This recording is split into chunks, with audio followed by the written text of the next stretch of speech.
Uy, ano yan? Huli ka na naman, nansok ka na. Hard roll? Nansok ka na naman ah. Oo. Oo. Pwede na yan. Tapos rin natin PVC. Hindi na rin tayo PVC. Oo, kapiraso na naman. Kahit magputol ka dyan sa ibabaw oh. Wala na, yung nabali mo. Hard roll no? Yung pa isa kayo na. Panalo. Kapalo na rin yung timbangan niya. Kasi may kakabit kami dito na carrier na non-inverter pero 410 na siya. Yung navigation wire na nasa likod. Di ba? Dito kami sa may reception. Kasi may nakabang yung dati dyan, nakalagay. You know. Ceiling concealed. Kasi ceiling concealed nga. Taasan mo pa. Ha? Taasan mo pa para magamit natin. Saan? Ay, hindi, mamaya na lang putulan yan. Oh. Mamaya na lang, para masukat. Oo, kung gano'n kahaba yung bracket. Bababa lang ako doon. Ready out natin. Niluhuluhuran mo na yan ah. So, bagito guys, meron pala kaming i-install dito na ang drain niya ay malaki, didos.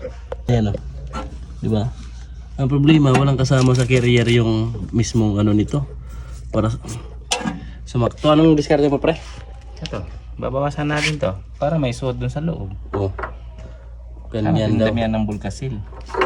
Oo, para pumasok sa loob. Diba? Ayan o. Dapat may kasama hindi ko naman kayo pinangunahan pero gawin nyo na. Diba? Gano'n na nga dapat. May kasama kayong salpak dito sa ano kasi ano to abala to Mahirap maghanap kung saan.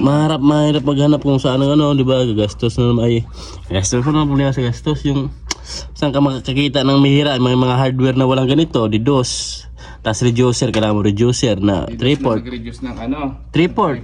3-port, karamihan naman 3-port. O kaya di uno. So dapat may kasama ng ganun, no? Kasi lakas pa naman tubig nito. Maluwag na doon. Ito yung sa ilalim na ano. Ito yung luma niya. Iba yung design ng luma. Madali lang. Bagong linis ah. Kasi yung drain niya wala dito. Sa may mismong bispa nung evaporator. Andito lang oh. Ayan oh. Sarpak lang siya.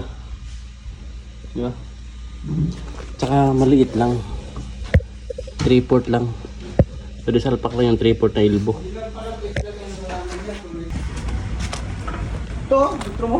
Oo, andyan pala. Ito yung 5-8 na gagamitin natin. Hindi na siya hard drawn, soft drawn na siya. So yun yung butas eh. Sakto yan. Yan na yun sa loob. Nilakayan na natin. Dito nakalagay yung outdoor oh. Sabihin na natin. Ay, sarap pa natin. Yun, lumusat na yung pipe. Yan o. Diba? Sabihin na lang natin ulit. Papasok dito sa unit.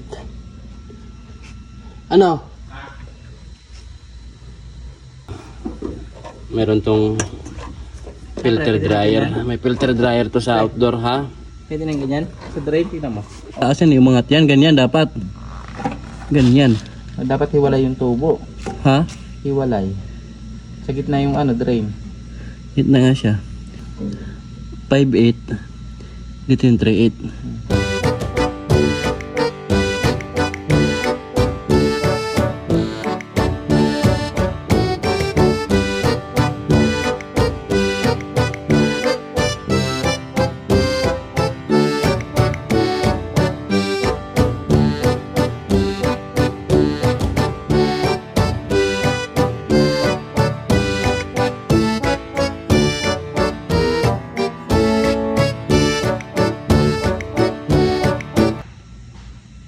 Ayos na.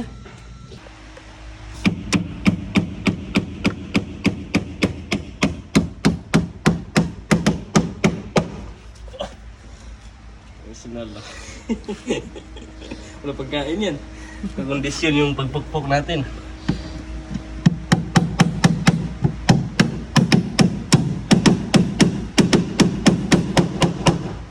Yeah. Ayos. Okay na siya. Yung trait niya, wala na insulation. Tayo na rin yung volcasil niya sa ilalim. Dito, kinakabit na lang ni parang hinis yung ating communication wire. Ayan o. Diba? 3 lang yan. Nakalak na. Ayos na. Outdoor naman tayo. Papitiin natin to. Piti. Pak. Ben na natin, Ben. Ito naman sa outdoor. Ay, mano-mano ba?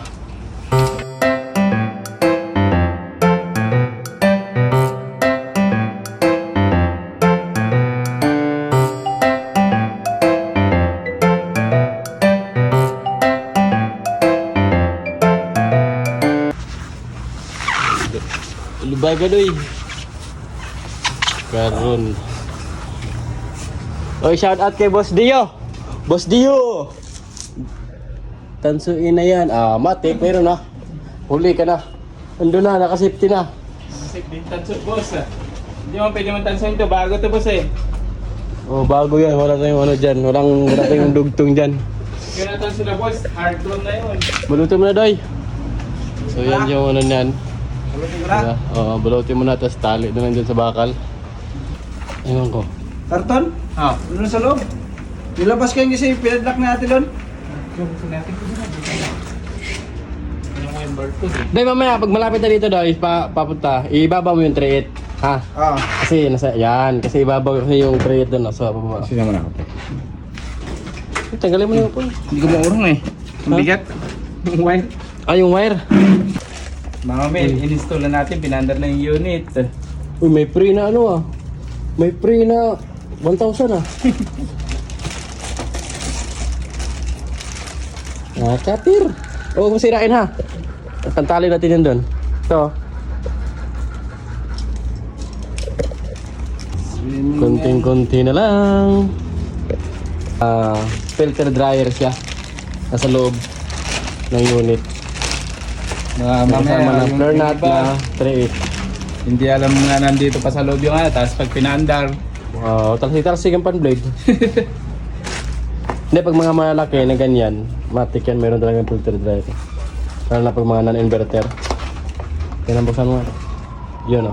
Tray 8 siya, tray 8. Ay. Okay na. Lagay natin yung filter.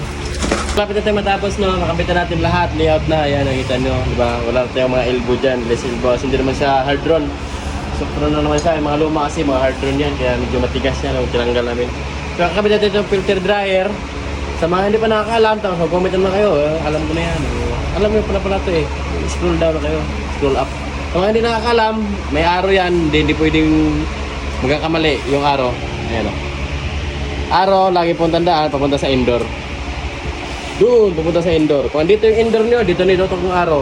Kung saan yung indoor, sa baba, doon nituturok yung arrow. Kung papunta sa taas yung outdoor, doon. Ito kasi papunta doon yung outdoor, pataas doon. So, laging tandaan, papunta sa indoor. Sabitan natin to. Ganun lang. Yan na, na-flare na natin. Tapos, yung trait niyan, siyempre, walang insulation yan kasi, ayan eh, mainit.